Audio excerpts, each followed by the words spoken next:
రెండో విడత గ్రామ పంచాయతీ ఎన్నికల్లో భాగంగా వనపర్తి జిల్లాలోని 5 మండలాల్లో ఆదివారం ఉదయం 7 గంటలకు పోలింగ్ ప్రక్రియ ప్రారంభమై ప్రశాంతంగా కొనసాగుతోంది.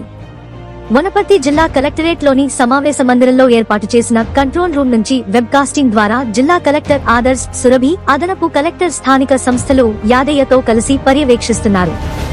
వనపర్తి మండలంలోని 25 గ్రామ పంచాయతీల సర్పంచి స్థానాలు 195 వార్డు మెంబర్లు, కొత్తకోట మండల పరిధిలో 24 సర్పంచి స్థానాలకు 194 వార్డు మెంబర్లు, ఆత్మకూరు మండలంలో 11 సర్పంచి 82 వార్డు మెంబర్లు, అమరచింత మండల పరిధిలో 12 సర్పంచి 94 వార్డు మెంబర్లు, మదనాపూర్ మండల పరిధిలో 17 సర్పంచి 137 వార్డు మెంబర్ల స్థానాలకు ఎన్నికల పోలింగ్ కొనసాగుతోంది.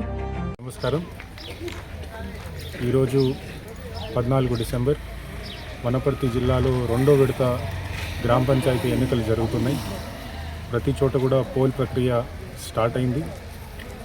ఆత్మకూర్, అమర్చింత, మదనాపూర్, కొత్తకోట మరియు వనపర్తి జిల్లాలలో 89 గ్రామ పంచాయతీలు మరియు 702 వార్డ్స్లలో ఈరోజు పోల్ జరుగుతుంది. ప్రజలందరికీ కూడా విజ్ఞప్తి, మీ ఓటు హక్కుని వినియోగించుకోండి. ఈరోజు వచ్చి ఉదయం 7 నుంచి మధ్యాహ్నం 1 గంటల వరకు మీరు వచ్చి మీ ఓటు హక్కుని వినియోగించుకోలేరు. ఈ పోల్ని, ఈ ఎలక్షన్ మొత్తంని సక్సెస్ఫుల్ చేయాలని ప్రజలందరినీ కోరుకుంటూ సెలవు తీసుకుంటారు.